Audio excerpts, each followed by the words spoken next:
포스코가 산별노조인 금속노조 출범 1년 만에 노조위원장을 포함해 3명을 해고하는 등 노조 간부 21명을 징계한 것으로 드러나 노조 탄압 의혹이 일고 있습니다. 최근 국회 상임위원회를 통과한 이른바 신라환경특별법을 두고 실효성 논란이 일고 있습니다. 특별 회계 조항이 빠져 있다는 지적 때문입니다. 내일도 섭씨 35도를 넘나드는 찜통 더위가 이어지겠습니다. 포항에는 열흘째 열대야가 계속돼 시민들이 밤잠을 설쳤습니다. 여러분 안녕하십니까? 지난해 포스코에서는 창사 이래 처음으로 산별 노조인 금속노조가 출범했지만 노조 탄압 의혹이 끊이지 않고 있습니다. 노조 출범 1년 만에 위원장을 포함해 3명이 해고되는 등 노조 간부 21명이 대부분 중징계를 받았습니다. 장성훈 기자입니다. 지난해 9월 포스코에서 50년 역사상 처음으로 민주노총 금속노조가 출범했습니다. 하지만 회사는 노조 출범 석 달 만인 지난해 말 위원장을 포함해 3명을 해고하는 등 노조 간부 5명을 중징계했습니다. 노조가 이른바 노조 파괴 기획 문건을 확보해 공개하는 과정에서 회사 문건을 강제로 빼앗고 폭력을 썼다는 게 징계 이유입니다. 하지만 노조 측은 회사가 부당 노동 행위를 모의하다 들통이 나자 사소한 마찰을 부각시켜 사건의 본질을 흐리고 노조 탄압의 빌미로 삼고 있다고 맞섰습니다.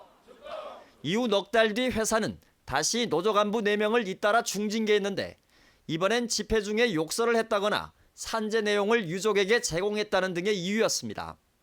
그리고 지난주에는 부당노동 행위의 정황이 드러난 보직 간부의 집 앞에서 1인 시위를 했다는 이유로 노조 간부 12명에 대해 무더기로 정직과 감봉 등의 징계를 내렸습니다. 실제로 부당노동 행위를 하였고 부당노동 행위를 당한 당사자의 진술서를 토대로 저희가 집 앞 1인 시위를 하였음에도 불구하고 직장 내 갑질, 괴롭힘 혐의로 중징계가 떨어진 그런 상황입니다.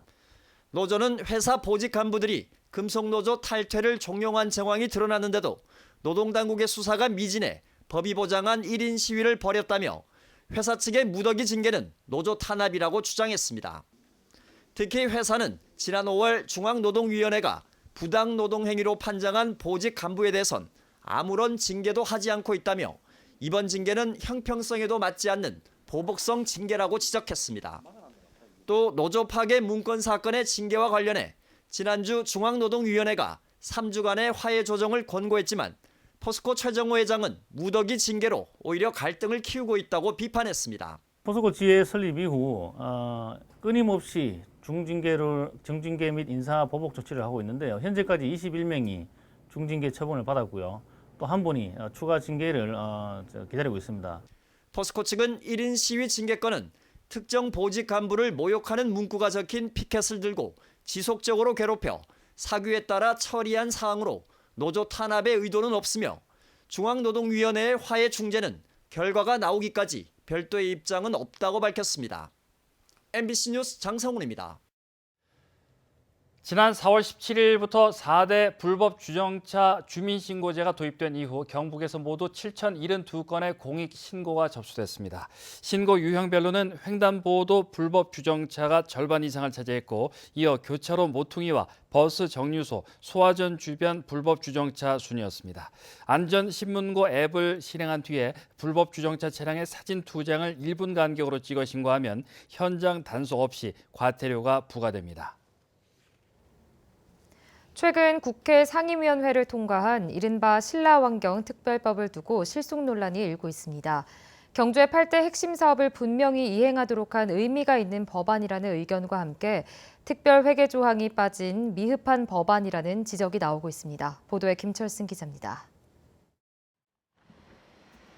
신라환경복원 8대 사업 가운데 하나인 월정교 510억 원이 투입돼 다리가 복원되고 주변 주차장이 정비됐습니다. 그러나 나머지 7개의 사업은 아직도 추진 중입니다. 오는 2025년까지 9,450억 원이 투입될 예정인데 올해까지 확보한 예산은 38%입니다. 이 사업을 지속적으로 추진할 수 있는 신라환경특별법이 국회 문화체육관광위원회를 통과했습니다. 가장 의미 있는 조항은 수정안 8조로 환경보건사업 추진을 의무화하고 8개 사업을 나열했습니다. 지금까지는 정권이 바뀔 때마다 사업이 좀 불투명했는데 이 법안이 통과됨으로써 앞으로 사업을 안정적으로 수행할 수 있게 됐습니다. 하지만 연도별 시행 계획의 수립과 시행 주체가 문화재청장에서 경주시장으로 바뀌고 특별회계 설치 조항이 삭제돼 알맹이가 없다는 지적도 제기되고 있습니다. 특별법의 가장 핵심적인 부분은 예산 부분입니다. 예산이 뒷받침되지 않는 특별법은 큰 의미가 없습니다. 여야의원 180명의 동의를 받아 법안을 대표 발의한 김석기 의원은 법안을 촘촘히 들여다보면 예산 등에 대한 우려가 전혀 없다고 밝혔습니다. 예산을 안정적으로 지원해야 되는 그런 내용이 다 포함되어 있습니다. 저는 이 법이 우리 경주의 미래를 바꿀 수 있는 특별법이라고 저는 확신하고 있고요. 이 법안은 국회 법사위와 본회의 통과를 남겨놓고 있습니다. 내용 미흡이냐 이해 부족이냐 법안 내용을 충분히 알리면 시민들의 판단이 나올 것입니다. MBC 뉴스 김철승입니다. 경주시는 오늘 시청 대회실에서 민선 7기 출범 1년을 맞아 공약 추진 상황 보고회를 개최했습니다. 오늘 보고회에선 6대 분야 118개 공약 사업 중 정상 추진 중인 87건과 부진한 20개 사업에 대해 발표했습니다. 경주시는 임기 내 완료될 수 있는 공약은 예산 확보와 철저한 행정 절차를 준비하고 중장기적 공약은 국가 계획 반영과 국비 예산 확보에 주력하기로 했습니다. 경주시는 블록체인 기술 활용 산업과 정책에 적극 대응하기 위해 블록체인 연구반을 출범했습니다. 부시장을 단장으로 20명으로 구성된 블록체인 연구반은 5개월 동안 블록체인 강좌와 토론회를 갖고 블록체인 사업 전략과 정책 반영에 나설 예정입니다. 경주시는 지난 4일 블록체인 기업 DUB 유포와 블록체인 연구 협약식을 갖고 블록체인 포스 단말기를 시청 매점에 도입해 한 달 동안 시범 운영하고 있습니다.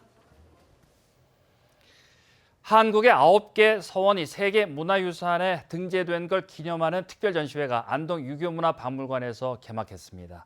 퇴계 선생과 제자 조목이 주고받은 편지 사문수관과 이 편지를 본 정주의 발문 등 귀중한 유물 70여 점이 일반에 공개됐습니다. 이호영 기자입니다. 1575년 도산서원이 사획된 후 나라에서 하사한 소학은혜와 논어은혜 등 7종류의 서책인 선조 내사본은 임진왜란전 금속활자인 경서자로 간행됐습니다. 이 책에는 선사직이란 선조 임금의 도장이 찍혀 있는데 국내의 현존본이 거의 전하지 않는 희귀본입니다. 정조가 퇴계와 월천 조목이 주고받은 편지 사문수관을 보고 직접 쓴 발문인 어제 재선 정간첩후도 좀처럼 공개되지 않는 유물입니다. 정조의 발문이 전해지면서 사문수관은 도산서원에서 사문수관 전장안을 따로 기록할 정도로 가장 소중한 책이 됐습니다. 사문수관은 별도의 책을 만들어서 행마다 누락된 곳이 없는지, 조문 먹은 곳이 없는지, 훼손된 곳이 없는지 한자 한 글자 한 글자 점검을 해서 인수인계를 했다라는. 또 서원에서 식사를 한 사람들의 명부인 식당록은 도산서원을 오간 유생들을 확인한 것으로 지금의 출석부이자 시독이었습니다. 풍산 유시 유의자가 작성한 상소일기인 천일록은 1792년 사도 세자의 신원을 간청하기 위해 영남 유생의 만인소 작성 경과를 기록한 책입니다. 현재 당시 만인소가 전하지 않는 가운데 그 전말을 알 수 있는 귀중본입니다. 이번 특별전은 도산서원과 병산서원의 세계유산 등재 기념과 함께 한국 정신문화와 인문가치를 이어갈 서원의 참 가치를 널리 알리기 위해 열렸습니다. 유네스코 세계유산으로 등재된 이후에 어떻게 잘 보존 관리할 것이냐, 그리고 또 현대적 활용을 해 나갈 것이냐, 이런 부분에 주안점을 가지고 저희가 특별전을 마련하게 되었습니다. 특히 성리학의 인문학적 가치를 교육을 통해 개성해온 서원의 보편적인 가치를 찾는 계기가 되기를 기대하고 있습니다. 거기에 모셔져 있는 선현의 가르침과 거기 배어 있는 여러 가지 뜻깊은 그런 의미를 되새겨서 이 시대에 우리도 좀 사람답게 살아가는 그런 길을 찾아보는 계기가 됐으면 참 좋겠습니다. 이번 특별전은 올 11월 3일까지 이어집니다. 이곳을 찾으면 세계인들이 도산서원과 병산서원 등 한국의 9개 서원을 왜 세계유산으로 선정했는지 그 이유를 느낄 수 있습니다. MBC 뉴스 이호영입니다. 오늘 낮 1시 50분쯤 포항시 북구 이동 고가차도에서 48살 A씨가 자해 후 투신해 그 자리에서 숨졌습니다. 경찰과 소방서는 A씨가 고가차도 위에서 흉기로 자해를 한 뒤 20m 아래 주차장으로 몸을 던져 숨졌다고 밝혔습니다. 숨진 A씨의 가족은 어젯밤 경찰에 가출 신고를 접수했으며 경찰은 유족의 진술을 토대로 정확한 사인을 조사할 예정입니다. 포항시 배터리 리사이클 특구 지정에 이어 배터리 산업 선도도시 포항 비전 선포식이 오늘 포항시청 대회실에서 열렸습니다. 이날 행사에서는 포항 규제 자유 특구 지정의 의미와 구체적인 사업 계획에 대한 설명에 이어 규제 자유 특구 지정을 위해 노력한 경상북도와 경북 테크노파크, 업체 관계자들에게 표창을 수여했습니다. 이번에 특구로 지정된 영일만 1사단과 블루벨리 3단 두 지역은 앞으로 4년간 7개의 실증 특례와 1개의 메뉴판식 규제 특례가 적용되고 사업에 참여하는 6개 특구 사업자는 각종 재정 지원과 세금 감면 등의 지원을 받게 됩니다. 모바일 뱅킹 시장에 본격적으로 뛰어들 것을 준비하고 있는 DGB 금융지주가 최근 고민에 빠졌습니다. 인터넷 전문은행 1호인 K뱅크가 DGB 금융지주의 대규모 증자를 요청했는데요. 좋은 기회가 될지 위험 부담만 커질지 고민을 거듭하고 있습니다. 한태영 기자입니다. 금융과 정보통신 기술을 융합한 이른바 비대면 채널인 인터넷 전문은행이 확장세를 이어가고 있습니다. 이런 추세에 맞춰 DGB 금융지주는 2달 전 24시간 대출을 할 수 있는 모바일 뱅킹 전문 상품을 내놨습니다. 스마트폰 터치 몇 번이면 대출이 가능해 지금까지 1,600여 명이 가입했고 하루 평균 40명씩 대출자가 늘고 있습니다.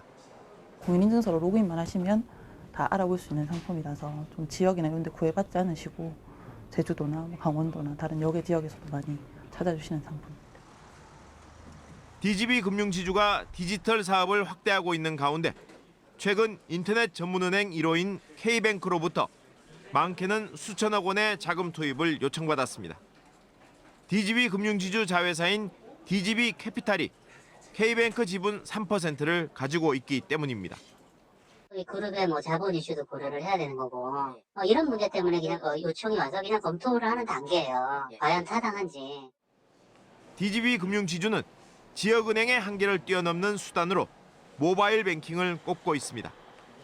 하지만 증자를 요청한 K뱅크가 경쟁사에 비해 자본금이 턱없이 부족하고 대주주인 KT가 검찰 수사를 받는 등 어려움을 겪고 있는 것이 걸림돌이 되고 있습니다. 지역 경기 탓에 DGB 금융지주의 올 상반기 실적은 지난해 같은 기간과 비교해서 더 나빠질 것으로 전문가들은 보고 있습니다. 이런 가운데 자금난을 겪고 있는 인터넷 전문은행에 DGB 금융지주가 자금을 더 투입할지 주목됩니다. MBC 뉴스 한태현입니다. 경주 보문 관광 단지에 450실 규모의 호텔이 새로 들어서고 기존의 현대호텔과 콩코드 호텔은 리모델링 공사에 들어가 관광 단지 활성화가 기대됩니다. 경주 신라골프장 입구에 들어서는 호텔 K는 450실 규모로 2021년 상반기 준공 예정이며 경주 현대호텔은 지난 6월부터 전면 리모델링 공사에 들어가 내년 봄에 개장을 목표로 공사가 진행 중입니다.